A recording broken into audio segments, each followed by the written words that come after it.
2024 সালের জুলাই বাংলাদেশের ছাত্র আন্দোলন বদলে দেয় দেশের রাজনৈতিক ইতিহাস। এরপর থেকেই দক্ষিণ এশিয়ার বিভিন্ন দেশে ছাত্র যুবকদের আন্দোলন নতুন করে আলোচনায় আসে। তাহলে কি বাংলাদেশের জুলাই গণ অভ্যুত্থান পুরো অঞ্চলের জন্য একটি নতুন অনুপ্রেরণা হয়ে উঠেছে?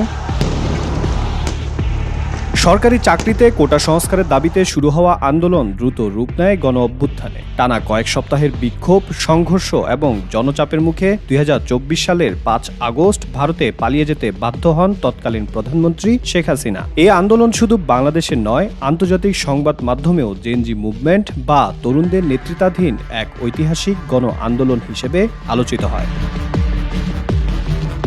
এরও আগে 2022 সালের জুলাইয়ে ভয়াবহ অর্থনৈতিক সংকটে উত্তাল হয়ে ওঠে শ্রীলঙ্কা। লাখো মানুষ প্রেসিডেন্টের বাসভবন দখল করে।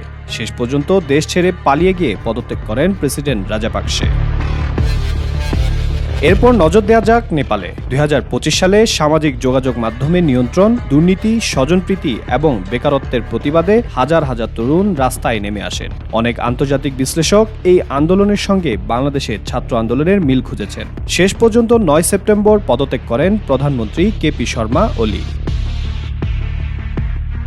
এদিকে ভারতেও সাম্প্রতিক সময়ে পরীক্ষা জালিয়াতি, বেকারত্ব এবং শিক্ষা ব্যবস্থার বিভিন্ন সংকটকে কেন্দ্র করে ছাত্র যুবদের বড় ধরনের আন্দোলন দেখা যাচ্ছে। মোদী সরকারের পদত্যাগের দাবিও জানাচ্ছে আন্দোলনকারীরা। যদিও এখন পর্যন্ত কেন্দ্রীয় সরকারের পতন ঘটেনি, তবে আন্দোলন দেশটির রাজনীতিতে নতুন আলোচনার জন্ম দিয়েছে।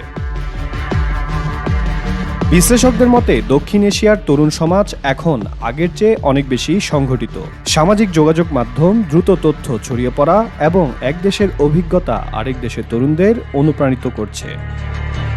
Desk report, Deshkal news.